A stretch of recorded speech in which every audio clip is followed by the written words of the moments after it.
Amém. Glória a Deus, muito bem. Vamos para a palavra, Hebreus capítulo 10.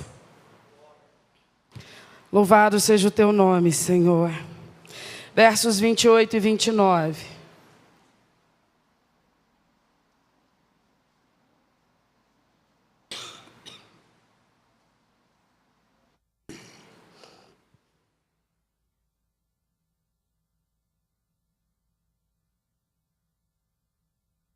Hebreus 10, 28. Quebrantando alguém a lei de Moisés, morre sem misericórdia, só pela palavra de 2 ou 3 testemunhas. De quanto maior castigo cuidais vós, será julgado merecedor aquele que pisar o Filho de Deus, tiver por profano o sangue da aliança com que foi santificado e fizer agravo ao Espírito da graça. Você vai deixar sua Bíblia aberta ou marcada nesta página, porque nós vamos ler outros textos daqui a pouquinho. E nesse momento você vai, antes de se assentar, orar de novo. Agora se posicionando para receber a palavra do Senhor. Não é a palavra do pregador, é a palavra do seu Deus. Então não é algo para se ouvir de qualquer maneira. É para se ouvir com respeito, com temor, com espírito de quebrantamento na presença de Deus. Então ore. Pai, nós clamamos nesse instante que o Senhor, para a glória do seu nome, libere para nós nessa noite uma palavra revelada, Pai, uma palavra ungida e poderosa. Que, ó Deus, na tua presença e tocados pela tua presença, recebamos o alimento nesta hora, que pode realmente nos trazer grande benefício. Que sejamos um povo hoje ricamente abençoado, por causa da tua presença e por causa da nossa experiência em saber desfrutar dessa oportunidade, em saber receber uma palavra divinamente revelada. Que não desperdicemos essa oportunidade, pelo contrário, estejamos com a mente inteiramente voltada para a verdade do reino, corações e mentes receptivos ao Senhor, para que, ó Deus, de maneira profunda e poderosa, o Senhor trate com cada filho teu, cada um de nós, em nome de Jesus. Amém? Por favor, senta no seu lugar. E me dê sua atenção, por favor, porque nós vamos falar hoje de uma coisa que é das mais importantes na dinâmica da vida humana na face da terra, embora seja das mais rejeitadas também. Então eu preciso que você me entenda, e para que você me entenda, você tem que me dar toda a sua atenção. Então não fique olhando para mim, mas com a sua cabeça em outro lugar, tá bom? Combinado? Presta bastante atenção, porque o que eu aprendi nessa palavra, eu preciso que você aprenda também. Você sabe que existe uma resistência da nossa parte de recebermos de boa vontade a palavra que nos exorta. E eu vou chamá-la de palavra preventiva de exortação. É uma coisa com a qual a gente lida desde criança, mas que a gente não gosta. Repreensões que são alertas. Elas não são dadas porque a gente esteja errando. Elas são dadas para evitar que a gente chegue a errar. Está me entendendo? Palavras preventivas de exortação. São coisas que a gente precisa a vida inteira, mas que geralmente a vida inteira a gente recebe de péssimo grado e a gente rejeita muitas vezes, e elas, por fim, não nos trazem o benefício que poderiam trazer. E nós, muitas vezes na história da vida de cada um de nós teimosamente seguimos por caminhos que vão trazer grandes prejuízos e danos para as nossas experiências nessa terra, tão somente por causa da terrível teimosia. Porque avisados nós fomos. Se nós olharmos para trás, e eu quero crer que até os mais jovens que estão conosco aqui agora, se humildes forem, vamos reconhecer que a grande maioria das vezes em que nós tomamos decisões das quais hoje nós nos arrependemos, nós temos que hoje reconhecer que nós fomos avisados. Poderíamos ter evitado. Que o Espírito esteja nos ajudando aqui agora. Não apenas a ouvir, entender, mas também a refletir, recordar, porque para a nossa instrução e para o nosso proveito é que Deus está falando conosco nesta noite. Às vezes a gente traz uma palavra que o Espírito do Senhor nos orienta a trazer para a igreja, e é esse tipo de palavra. É uma palavra preventiva de exortação. E alguém a ouve e pensa assim, nossa, deve estar acontecendo um negócio horroroso lá na igreja. Não. Às vezes, ou na maioria das vezes, essas palavras têm a finalidade justamente de evitar que essas coisas terríveis aconteçam.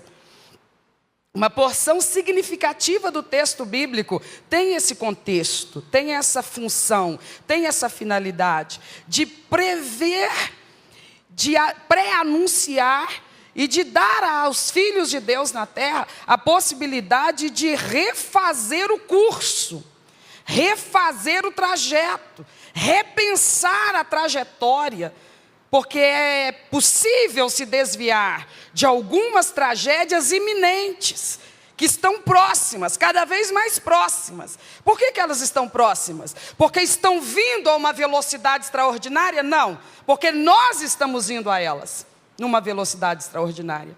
Mas Deus é um Pai maravilhoso. Não acabamos de cantar isso? Não acabamos de repetir isso com o pastor? E nós mentimos? Não. Deus é um ótimo, maravilhoso, um perfeito Pai. E Ele sempre coloca diante dos seus filhos na terra essas oportunidades, esses alertas preventivos, que não vêm por uma voz que brada das nuvens, tipo um trovão extraordinário que estremece montanhas e derruba fortalezas, a voz estrondosa do Todo-Poderoso. Não, geralmente Ele fala através da boca de uma mãe, de um pai, de uma esposa, de um marido. Ele fala através da boca de um filho, através de um amigo, através de um pregador, da letra de uma música, da pregação num altar, de uma leitura num devocional diário. O Espírito de Deus fala de tantas e quantas maneiras. E Ele não fala para bater papo com a gente. Ele fala sempre coisas das quais nós estamos precisando. Alertas que podem nos livrar de experiências que vão trazer prejuízos, danos e sofrimentos, que não serão ou não poderão lá na frente ser chamados de fatalidades. Nós fomos àquelas coisas. Nós nos dirigimos, nos direcionamos a elas. Escolhemos isso, fomos alertados que não deveríamos fazê-lo, fomos alertados do perigo, fomos alertados que não era assim que deveríamos agir. Mas nós não tivemos ouvidos sábios para receber esse tipo de palavra. Infelizmente, poucos são os que pisam na face da terra e produzem, geram ou desenvolvem essa característica. Ouvidos sábios. Porque ouvidos sábios requerem corações humildes, requerem uma mente reflexiva, propensa, disposta a rever suas certezas, rever suas posições. A vontade de Deus, como de aquele que é o mais perfeito Pai que qualquer um de nós pode ter, é nos livrar de qualquer queda. Mas Ele expõe diante de nós a possibilidade do livramento, mas Ele não nos laça e puxa à força. Ele fala, às vezes repetidamente, mas Ele não coloca uma cerca em volta de nós. Nós somos servos, mas servos livres. Amém? Servos, mas servos livres. Livres para acertar e livres até para errar. E muitas vezes, mesmo já estando na presença de Deus, tendo a palavra de Deus, o Espírito de Deus, nós erramos. Erramos e erramos e erramos. Quem é o responsável por isso? A palavra não está nos alertando, o Espírito não está nos conduzindo? Sem dúvida, porque Deus é infalível, Ele é perfeito conosco. Nós aqui, na nossa teimosia característica, nós não temos ouvidos sábios para entender que Deus é o nosso parceiro. Você tem parceiros? Expressão comum nos dias de hoje. Não existe parceiro como Deus. Ele é aliado de verdade, não é traíra, não é desleal. Ele é parceiro de verdade, nosso amigo, nosso conselheiro. E Ele tem pré-requisitos que nenhum outro tem. Ele já está lá na frente, vendo o que eu vou encontrar lá. Então ele vem cá atrás, aonde eu, nos meus parcos recursos me encontro. E ele sinaliza para mim, não vai por aí. Senhor, mas eu acho que não tem perigo nenhum aqui, não há risco aqui. Ele diz, não vá por aí. Mas então, Senhor, por favor, me dê revelações mais objetivas. E ele diz, confia em mim. Eu estou te dizendo, não vá por aí, deve te bastar. Mas eu digo, confirma, Senhor, confirma, Senhor, confirma. E a palavra de Deus nunca basta. A palavra de Deus nunca é suficiente.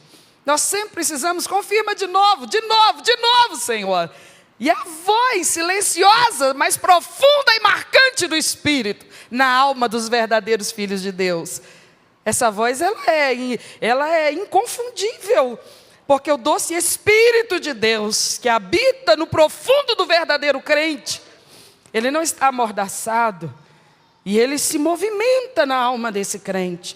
E quando nós estamos nos direcionando por caminhos para os quais ele não está nos conduzindo, ele dentro de nós se move e nos faz sentir aquele desconforto. Só isso deveria bastar para que nós então tomássemos uma posição de vigilância, de não precipitação, de um pouco mais de calma, de um pouco mais de dedicação à oração. Não tem que resolver nada a tempo e a hora. Nós só vamos dar um passo de cada vez. E nós só vamos dar cada passo quando tivermos absoluta certeza de ser essa a vontade de Deus para a nossa vida. Essa é a maneira segura de viver nessa terra. Amém, irmãos? Quando o escritor aos Hebreus está escrevendo essa carta, ele está escrevendo aos cristãos do primeiro século. E ele está escrevendo para crentes de verdade. Crentes cuja conversão e cuja experiência com Deus era autêntica, não era gente que simpatizava com o Evangelho, não era gente que vez por outra ia numa igreja, não eram pessoas que eles concordavam, mas não se comprometiam, não era isso. Ele estava se comunicando com gente que era convertida de verdade. E comprovavam isso como? Eles buscavam o conhecimento da palavra e eles se propunham e se comprometiam a adequar sua vida àquilo que eles estavam aprendendo. Eles buscavam conhecimento bíblico e teológico apenas para poder aumentar a sua bagagem de conhecimento e adquirir alguma projeção. Não, eles realmente tinham fome e sede da palavra de Deus, de conhecer a mente de Deus, de conhecer como é que Deus interpreta as coisas, como é que Deus entende as coisas, os princípios que norteiam a moral de Deus, a ética de Deus. Eram crentes que tinham experiências com Deus verdadeiro. Eram crentes que tinham vida com Deus de verdade. Mas eles estavam convivendo numa época em que o aperto era tão severo, a perseguição era tão severa, e haviam essas circunstâncias aflitivas das perseguições, que faziam muitos cristãos serem espoliados, por exemplo. Eles perdiam todo o seu patrimônio, todos os seus bens, simplesmente pelo fato de professarem a fé cristã. Outros perdiam o contato com suas famílias, eles eram tirados do convívio da família e levados para locais de trabalhos forçados, e eles então viviam ali naquela saudade dolorosa, sem poderem ter contato com sua família mais. Era uma forma de castigo por confessarem Jesus como Senhor das suas vidas. E outros ainda eram levados à morte, ao martírio, à morte dolorosa, à morte cruel, à morte sofrida.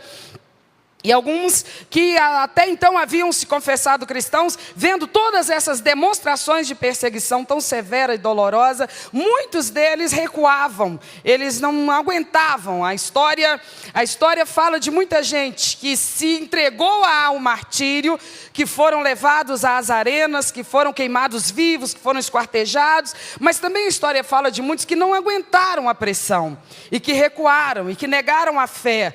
E nós não podemos nem julgá-los, porque realmente demandava uma coragem, uma convicção, uma certeza de vida eterna muito forte, para a pessoa entender assim: eu estou abrindo mão de viver, para viver. Tinha que ter muita certeza do que vinha depois, porque ninguém tinha ido e voltado para dizer, mas tinham que crer no que estava escrito. E havia algumas pessoas que no último momento pensavam: vai que não tem nada, eu estou morrendo para morrer mesmo. Outros não, diziam: não, eu estou morrendo para viver, porque morrer eu vou morrer de qualquer jeito. Mas se eu morrer pela fé em Cristo, eu morro para viver. Mas se eu morrer negando a minha fé, eu morro para morrer mesmo, para nunca mais ter oportunidade de uma vida eterna com Ele. Então, havia alguns que desistiam por causa de toda essa pressão, a gente humanamente compreende, mas haviam aqueles que ainda perseveravam. E a esses que ainda perseveravam, o escritor aos Hebreus escreve os conselhos que a gente vai refletir sobre eles aqui agora. Justamente com esse tom de uma palavra preventiva de exortação. Já que vocês estão convivendo com essas circunstâncias que são realmente extremas, e diante das quais muitos que antes comungavam da mesma fé que vocês, agora recuaram, agora simplesmente abandonaram, agora eles abdicaram da sua fé em Deus, da sua lealdade a Cristo, e eles não têm mais comprometimento algum com os pilares da fé e com a conduta da fé cristã. Eles voltaram à velha vida e à velha fé e ao paganismo, enfim. Vocês têm diante de vocês essas demonstrações de apostasia, de abandono da fé. Então um escritor está conversando com os crentes ainda fiéis e dizendo para eles: olha, vocês precisam compreender que o que aconteceu com aqueles pode acontecer com vocês também. Qualquer um que está de pé está sujeito a queda daqueles. Precisa ser um exemplo para vocês. Um exemplo que seja um ensinamento para que vocês evitem que esse seja o fim da sua história, da sua experiência com o seu Cristo, com o seu Salvador. Vocês precisam compreender que existe um perigo real. O perigo real de você, hoje de pé, hoje adorador, hoje servo, hoje alguém que se prostra, amanhã se tornar não apenas em alguém indiferente, embora começará com a indiferença. Começará com a indiferença.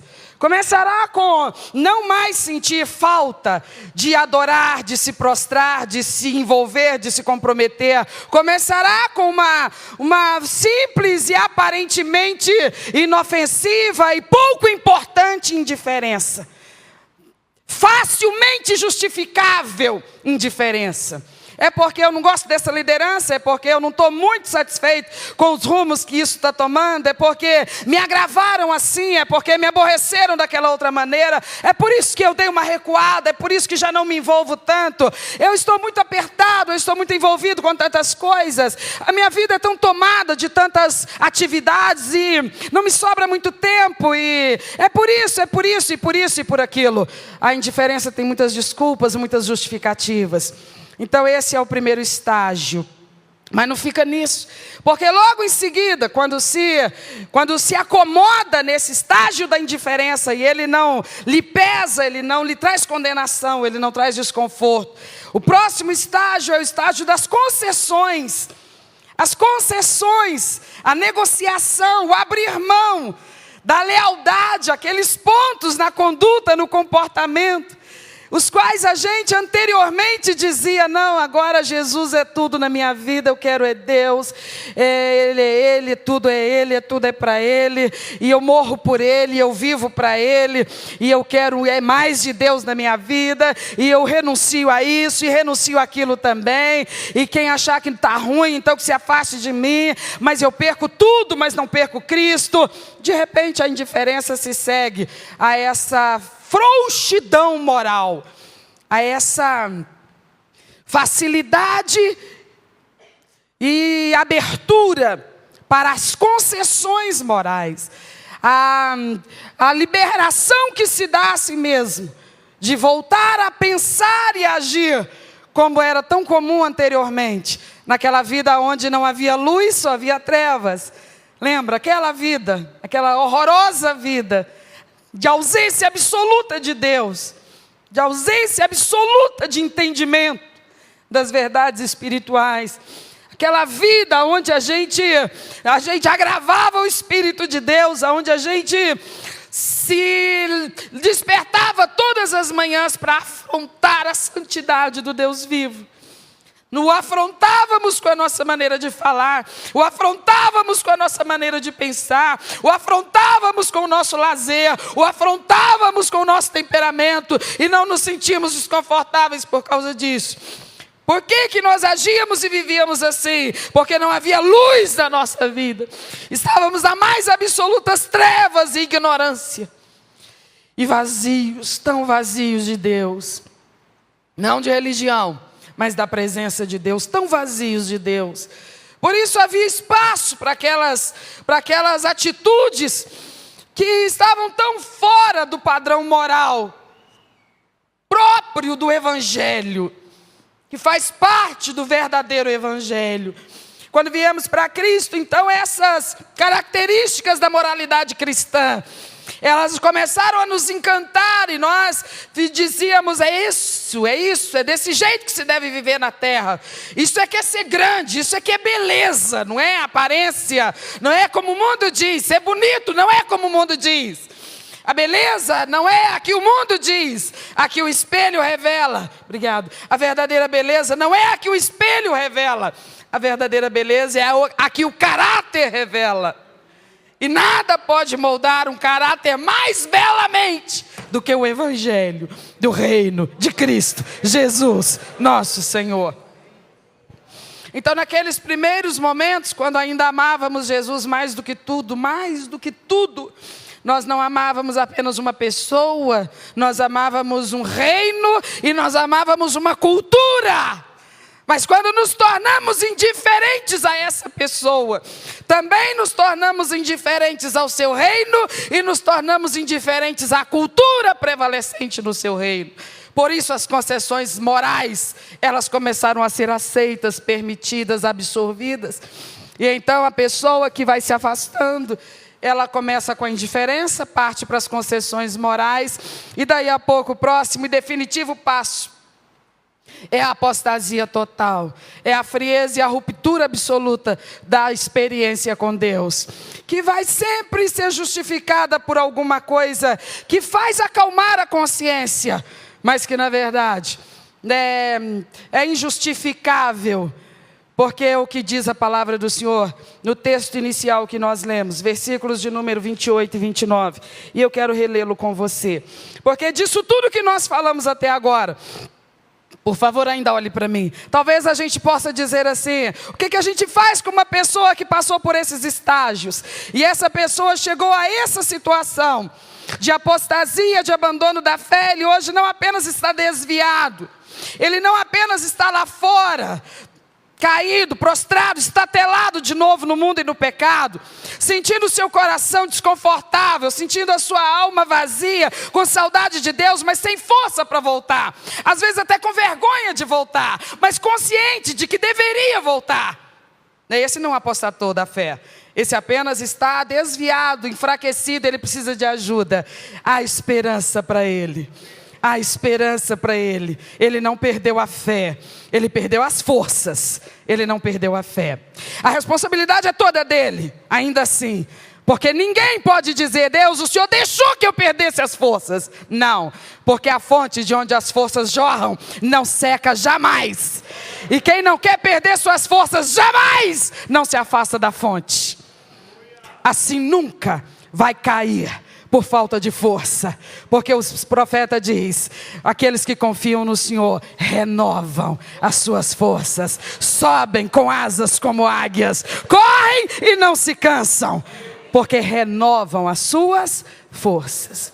Mas o que se apostata, ele não apenas perde as forças, ele se torna um adversário do rei, do reino e da cultura. Ele se torna um adversário. Ele se torna uma pessoa que não apenas nega toda a experiência que um dia ele viveu com Cristo. Ele não apenas diz assim, mentira, aquilo tudo era forçação de barra, era eloquência de gente que usa as palavras com muita presteza, com muita inteligência, e vão assim, conduzindo as emoções da gente, e aquilo não tinha nada de sobrenatural, nada de nada, eu não tive experiência nenhuma. Negam as experiências com Deus. Elas são místicas, elas realmente não podem ser comprovadas, retratadas numa fotografia, num quadro pintado. Elas estão impressas na nossa alma. Quantas vezes Ele te tocou? Eu te pergunto aqui nessa noite. Desde a primeira vez que você teve a honra e o privilégio de ser abordado pelo Evangelho, eu te pergunto, quantas vezes a gloriosa presença de Deus tocou tua alma? Alguém pode dizer que isso aconteceu alguma vez? E eu te pergunto, onde é que isso ficou impresso? Na nossa alma. Está aí em alto relevo. É a nossa bagagem espiritual. É a nossa reserva espiritual. É todo o nosso patrimônio espiritual. É tudo que nós temos. É a nossa história com Ele. Então aquele que se apostata da fé, ele nega isso. Ele nega, ele diz, é falso. Quando ele me tocou, não era ele. Ora, meus irmãos, a pessoa chega a esse ponto, talvez não com essas palavras, mas a sua atitude, a sua postura de agora desprezo ao Evangelho, a sua atitude, o seu comportamento de agora resistência absoluta ao Evangelho, a sua atitude e as suas palavras de combate ao Evangelho, declaram isso. Que ele nega que ele foi tocado. Nega que Jesus lhe tocou. Nega que Jesus lhe envolveu a alma. Nega que o Espírito lhe encheu a alma. Nega que ele foi visitado. Nega, nega e nega. E diz era falso. Esse apostatou da fé. Ele trata com desdém, ele trata com desprezo, coisas sagradas, experiências que não poderiam ser adquiridas, compradas, conquistadas, só poderiam ser recebidas gratuitamente, e foram, das mãos de um Deus generoso, santo, para vidas imperfeitas, inadequadas, que não merecíamos, mas Ele nos tocou um dia, nos tocou de novo, nos toca todos os cultos, nos toca todas as vezes que a Ele buscamos, que a Ele adoramos, e isso não é coisa de homem, isso é a nossa intimidade com Deus, que vai se estabelecendo, se estruturando, e nós vamos entendendo como é esse caminhar com Deus nessa terra. Mas o que se afasta de Deus dessa maneira, tornando-se uma pessoa não apenas indiferente, não apenas fraca espiritualmente, mas tornando-se alguém que nega,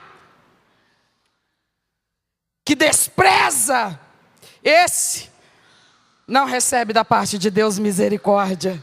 É isso que o texto que nós lemos vai nos dizer. Vamos voltar lá? 10 de Hebreus. Versículo 28 e 29. 10 de Hebreus, 28 e 29. Quebrantando alguém a lei de Moisés. Eu preciso ler ali. Havendo alguém rejeitado a lei de Moisés, morre sem misericórdia pela palavra de 2 ou 3 testemunhas. Pare só um instante aqui.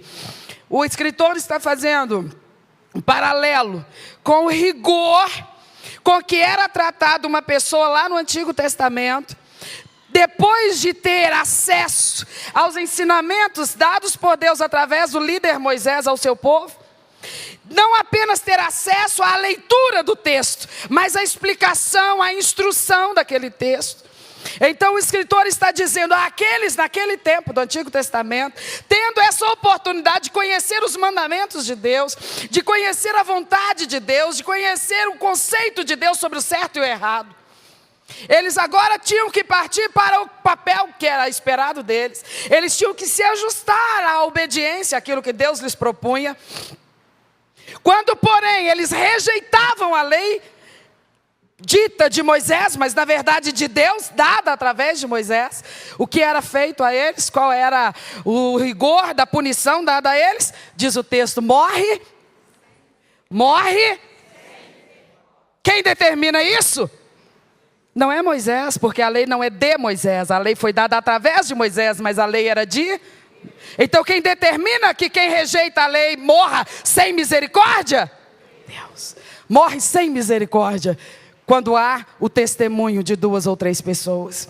Não por uma suspeita, mas quando há evidência e comprovação irrefutável de que aquela pessoa conscientemente desprezou a lei de Deus. Porque quando ela desprezou a lei de Deus, ela desprezou em última instância o quê? O próprio Deus. Quando uma pessoa despreza a palavra de Deus, ela está desprezando o quê? O próprio Deus. Aí o escritor continua do versículo 29. Você está comigo? De quanto maior castigo. Então o castigo lá era o quê? Morte como? Qual que era o castigo lá? De quanto maior castigo. Imaginam vocês, cuidam vocês. Será julgado merecedor. Será julgado o quê? Não há injustiça alguma. Não há injustiça alguma.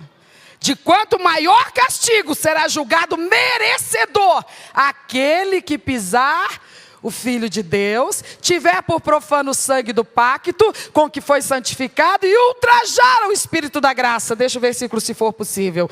Então olha como que Deus interpreta o estado e a atitude dessa pessoa, que tendo experimentado tudo que Deus lhe concedeu, nega, agora nega, combate, se torna um adversário, está contra o Evangelho. Ele diz assim: o que essa pessoa fez aos olhos de Deus?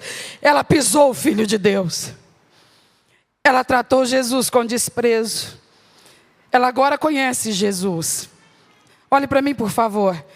A palavra está dizendo assim: ela será merecedora de pior castigo. Por quê?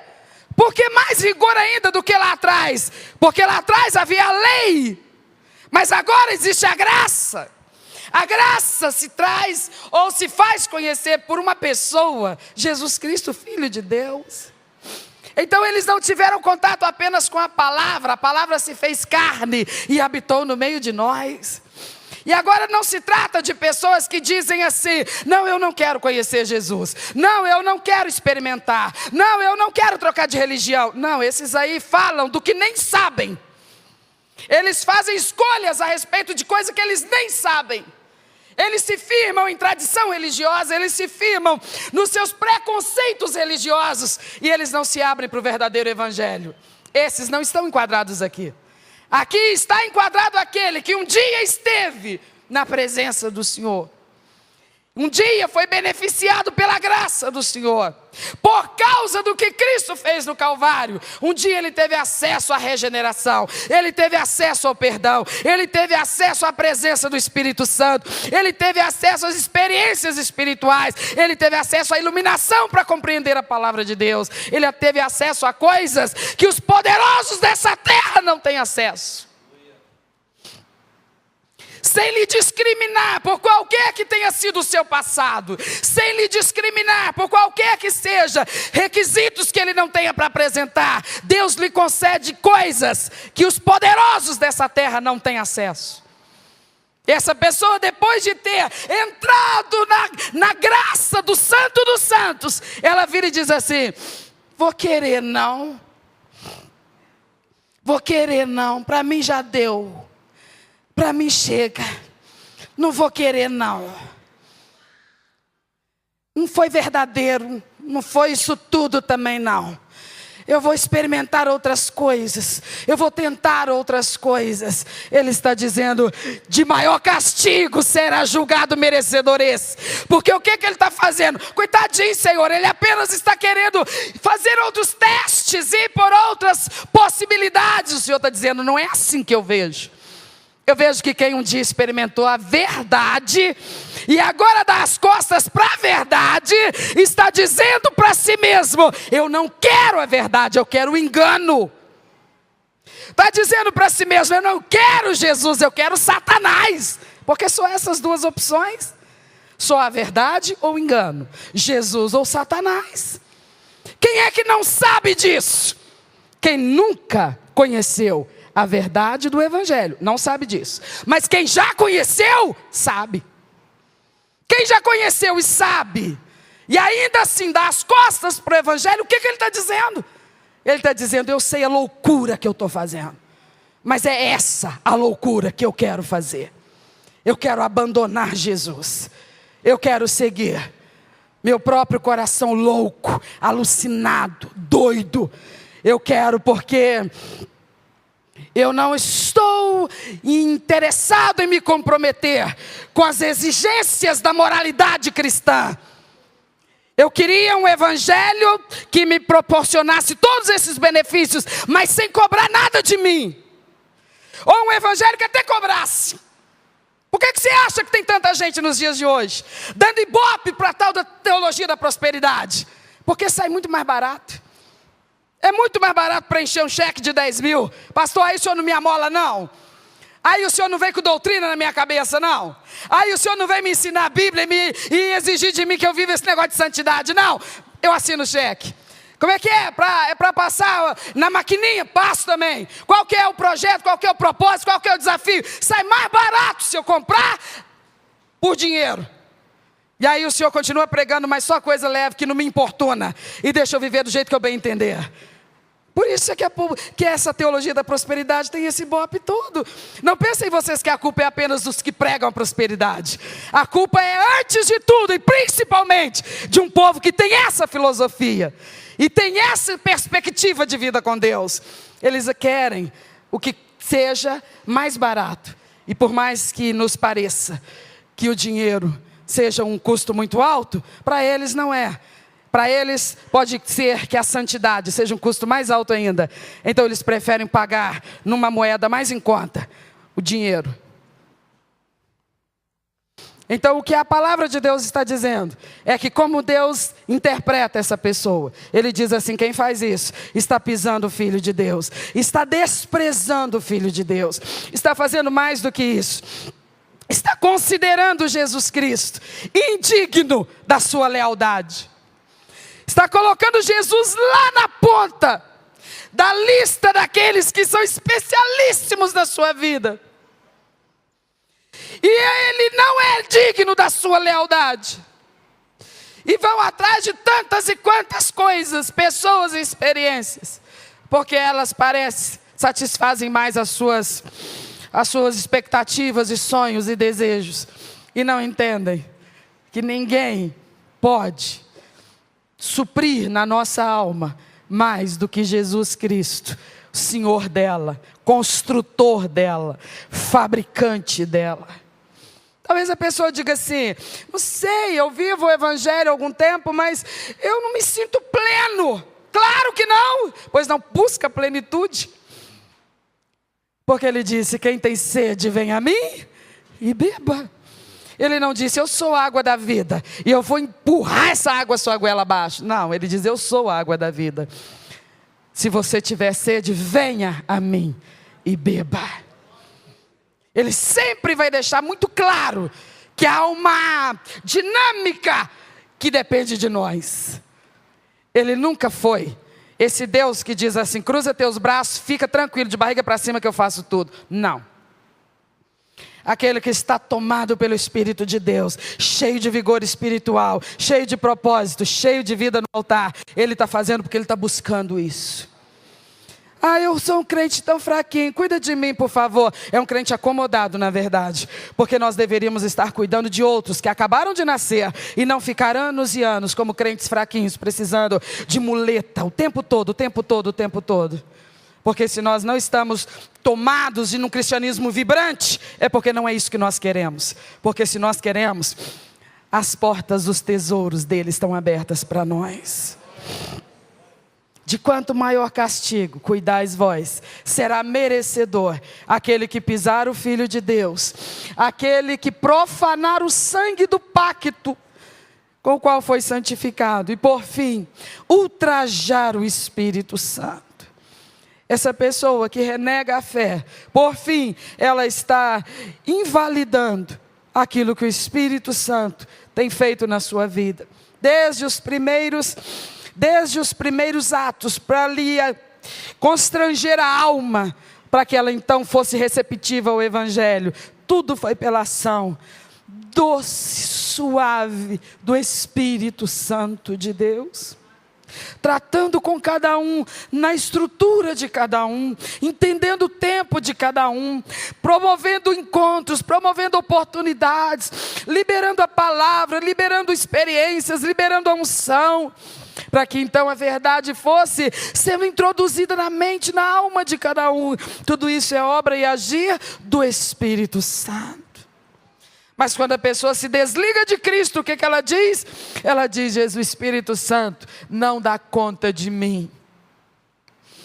Ele não deu conta de me convencer. Eu não sou páreo para Ele. As filosofias, elas prevalecem para mim sobre o Espírito Santo.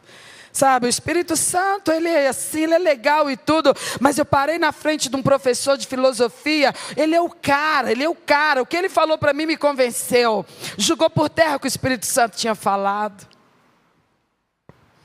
O Espírito Santo está perdendo na minha mente para pulando de tal, para cicrando.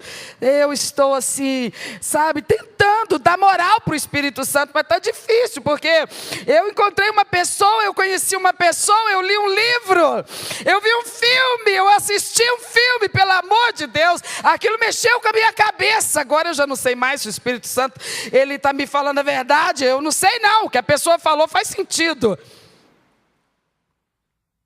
O Senhor diz: merecedor de maior castigo.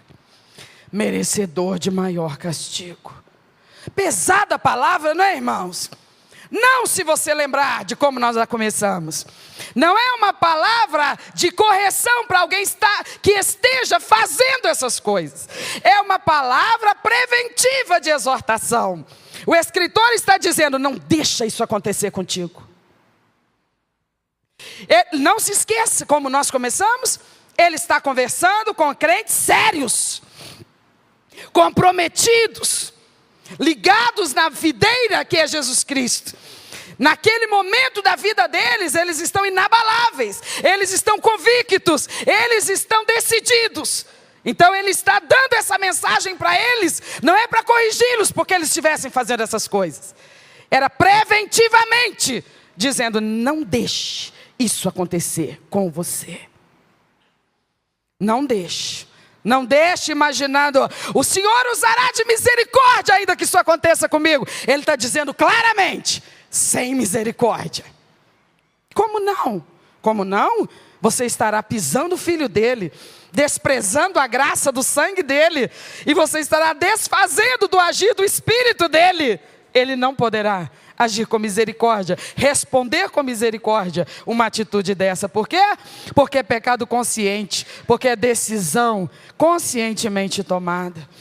Eu e você estamos num tempo da nossa vida em que nós precisamos entender, como diz Judas na sua epístola, os verdadeiros filhos de Deus, que têm noção de valores, compreendem que de tudo que de mais importante você tem na sua vida, a principal delas é a tua experiência com Cristo Jesus, o Salvador da tua alma. Porque qualquer das outras coisas que nos beneficiem, elas beneficiam o nosso corpo. Um corpo que é temporal, ele tem prazo de validade. Nós esperamos que ele dure no mínimo 100 anos. Alguns de nós terá essa bênção, a bênção da longevidade. Alguns de nós vamos chegar aos 120. Eu sou daquelas que creem nisto. Chegaremos, não sei, Deus sabe. Mas alguns de nós viveremos mais 5 anos. Alguns de nós viveremos mais 2 anos. Alguns de nós só viveremos mais 2 meses. Eu estou sendo alarmista? Eu estou te falando a verdade. Você sabe o que é a vida? Todo dia nasce alguém, todo dia? Por que eu nunca vou? Por que você nunca vai? Um dia não chegou a minha vez de nascer? Vou fazer o quê? Um dia vai chegar a minha vez de morrer. Então eu não posso me concentrar nas coisas desta vida. Ela é importante demais, eu preciso realmente cuidar dela, zelar por ela. Mas ela não pode prevalecer sobre aquela que nunca vai acabar. Então os que forem sábios, os que tiverem ouvidos sábios, receberão de bom grado as exortações preventivas da palavra do Senhor. Que essa palavra pesadíssima nunca seja para mim, nunca seja para você. Guarde a sua fé. Nós vamos em instantes estar participando da ceia do Senhor. E o que esse momento nos permite? Uma confirmação de aliança com Deus, de compromisso com Deus. Não é compromisso com o quadrangular, não é compromisso com o pastor Roberto, é compromisso com o Rei, que não está ausente, Ele está presente. E Ele não está presente só aqui dentro desta igreja. Todos os lugares onde eu estou, Ele está. Ele é o meu Rei, Ele é o meu Senhor. Não só aqui na igreja, na hora do culto. Lá no trabalho, Ele é o meu Rei, Ele é o meu Senhor. Lá na faculdade, Ele é o meu Rei, Ele é o meu Senhor. Lá no trânsito, lá dentro da minha casa, Ele é o meu Rei, Ele é o meu Senhor. Ele é digno de honra. Ele é digno de honra. A palavra diz: prostre-se diante dEle toda a terra. Prostre-se diante dEle. Adore-o. Senhor, eu vou aprender a cantar então para eu te adorar. Não imagine que é disso que se trata. Se trata de reconhecer que de todas as pessoas que você queira agradar ou encantar nessa terra, Jesus vem em primeiro lugar. Simplesmente porque Ele é o sol da nossa vida, Ele é a razão da nossa vida, Ele é o nosso tesouro maior. Na verdade, Ele é tudo que nós temos. É ou não é? Hoje você tem um marido, que Deus nos livre e guarde, amanhã você pode estar velando ele. Hoje você tem uma esposa, que Deus nos livre, amanhã você pode estar velando ela, você não tem mais. Hoje você tem um pai, você tem uma mãe, amanhã você pode não ter mais. Hoje você tem um filho, você tem uma filha, amanhã você pode não ter mais. Todo mundo sepulta seus mortos todos os dias, mas Ele nunca morre. Ele sempre estará conosco. Então Ele é tudo que eu tenho. Ele é tudo que nós temos. Nós podemos todos os dias dormir à noite e dizer: graças a Deus, Tu és comigo, Senhor. Você pode levantar todas as manhãs e dizer: eu tenho certeza de uma coisa, Tu és comigo nesse dia. Porque Ele não se vai, Ele nunca se vai, Ele sempre está conosco. Fica de pé, nós vamos orar. Enquanto os pastores, diáconos, músicos se posicionam para a Santa Ceia, eu quero que você feche os seus olhos e ore a respeito dessa reflexão desta noite. A vontade de Deus é que nós tenhamos ouvidos sábios para receber os alertas do Senhor. Feche os seus olhos, por favor. E comece a orar e a pedir ao Espírito Santo de Deus que Ele treine você para os alertas, para as advertências preventivas que Ele tem para te dar. Fala com Ele: meu Deus, eu não posso viver nessa terra e sair dessa terra como uma pessoa tola, uma pessoa teimosa, uma pessoa avisada do perigo, mas que ainda assim insisto com o perigo, só porque não quero dar o braço a torcer de que eu estava errado e que era preciso refazer a rota. Feche os seus olhos, ore. Ore, porque nosso maior adversário é a gente mesmo. Quem mais prejudica e compromete o nosso crescimento é a gente mesmo. Pastores podem vir, diáconos podem vir, enquanto a igreja está orando. A igreja está orando, a igreja está se humilhando em oração, a igreja está confessando a Deus a dureza do seu próprio coração. A igreja está dizendo: Deus, não pare de falar comigo, Senhor. A igreja está clamando e dizendo: Deus, não se canse de me alertar. Usa sim minha mãe, usa meu pai para me alertar, usa meu cônjuge para me alertar, usa meus filhos para me alertar, usa os pregadores para me alertar. Fala com Deus, igreja. Dá liberdade ao Espírito Santo. Diga: Senhor, eu haverei de ter um coração receptivo para receber os alertas do Senhor, as advertências advertências do Senhor. Atende nosso clamor nesta noite, Pai. Que a sua infinita graça e misericórdia, desta maneira, mais uma vez, nos atenda, nos supra, nos socorra, Senhor.